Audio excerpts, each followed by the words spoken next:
Hello welcome everyone. आज हम पढ़ने वाले हैं थॉमस हार्डी की बायोग्राफी और इसके बाद हम इनके वर्क्स को स्टडी करेंगे। तो ये एक छोटी सी वीडियो होने वाली है। और थॉमस हार्डी जो थे वो विक्टोरियन एज में एक नोवेलिस्ट थे, तो इनके नॉवेल्स को हम ज़्यादातर स्टडी करेंगे। चलिए देखते हैं। बर्थ जो इनका हुआ था ये हुआ था 2 June 1840 upper Bockhampton near Stinsford to the east of Dorchester in Dorset England. तो बहुत लंबा चौड़ा जो प्लेस है, इसमें आप इतना ध्यान रखना, डॉर्चेस्टर एंड डॉर्सेट इंग्लैंड, ठीक है। और डेट याद रखना कि 1840 में इनका जन्म हुआ था। डेथ जो इनकी हुई थी वो हुई थी 1928 11 जनवरी।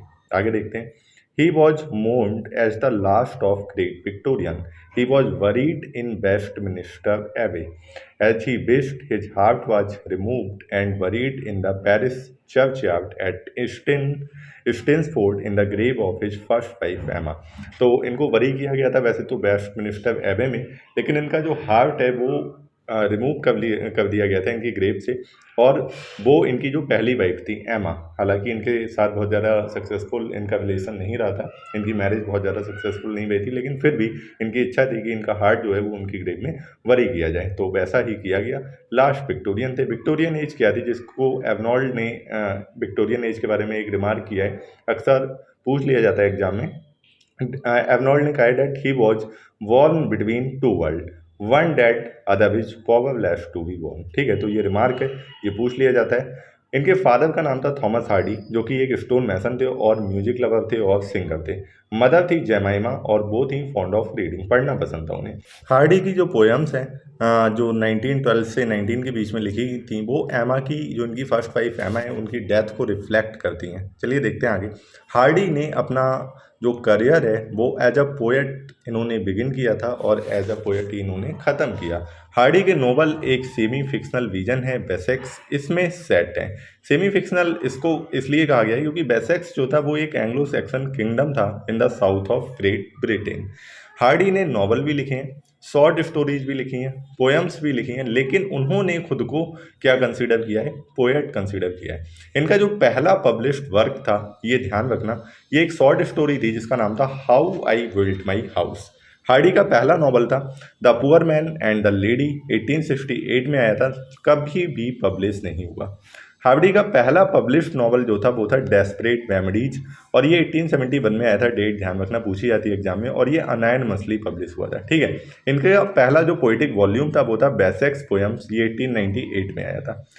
आयरनी जो है वो एक इम्पॉर्टेंट एलिमेंट है जो हार्डी ने यूज किया था, और ये हैं 20th सेंचुरी के ऑथर। बहुत ज़्यादा प्रिंटिंग मिस्टेक है, इनको आप इग्नोर कीजिएगा। ठीक है, आगे देखते हैं।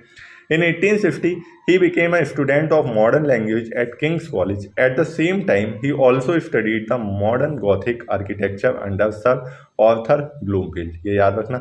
He got the medal of the Institute of British Architects for writing an essay on colored brick and terracotta architecture.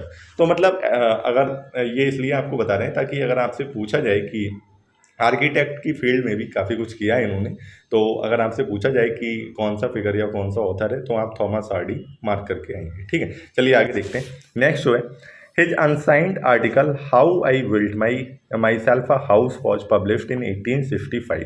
अच्छा, George Meredith examined the manuscript of his first novel the poor man and the lady, जिसके बारे में अभी हम बात कर रहे थे। He gave his criticism and asked him not to get it published. उन्होंने ही उनसे कहा था कि इसको पब्लिश नहीं कराना। He advised him to write with more plot. ठीक है, 1874 में he fell in love with Emma Lavinia Gifford and this love culminated in unhappy marriage. यही जो इनकी फर्स्ट वाइफ थी जिनकी बात कर रहे थे अभी हम ऊपर, तो इसके बाद इन्होंने शादी कर ली लेकिन बहुत ज़्यादा खुश नहीं रह पाए। 1914 में after her death he married his secretary Florence Emily Dugdale, 40 years junior and lived happy. ठीक है, 40 साल इनसे छोटी थी एमली, उनसे शादी कर ली और हालांकि खुश रही है इनकी डेथ के बाद। ठीक है, तो ये इन्होंने सेकंड मैरिज की थी। ऑर्डर ऑफ मेरिट से इन्हें सम्मानित किया गया था 1910 में, far from the madding crowd. ठीक है, ये इतना टाइटल है। इस वर्क में हार्डी ने बेसेक्स को इंट्रोड्यूस किया था, ये याद रखना, इंपॉर्टेंट क्वेश्चन बन सकता है यहाँ से। ठीक है, the harsh criticism of the Jude the obscure, ये इनका एक वर्क था, इसको अभी हम पढ़ेंगे। ठीक है, इसकी वजह से हार्डी ने नॉवल को क्विट कर दिया, इतनी ज़्यादा क्रिटिसिज्म मिली इस वर्क को, और उसके बाद इन्होंने सेल्टअप ले ली किसकी, पोइट्री की। हार्डी एक पैसिमिस्ट थे, इनकी जो आप वर्क्स पढ़ेंगे तो उसमें एक जो पेसिमिज्म एलिमेंट है वो आपको बिल्कुल क्लियरली शो होगा। ठीक है, अब देखते हैं इनके जो वर्क्स हैं उसकी लिस्ट पे नज़र मार लेते हैं। सबसे पहले डेस्परेट मेमोरीज 1871 में, अंडर द ग्रीनवुड ट्री, ये आपको ध्यान होगा शेक्सपियर का एक प्ले, वहीं से एक सॉन्ग से ये टाइटल लिया गया 1872।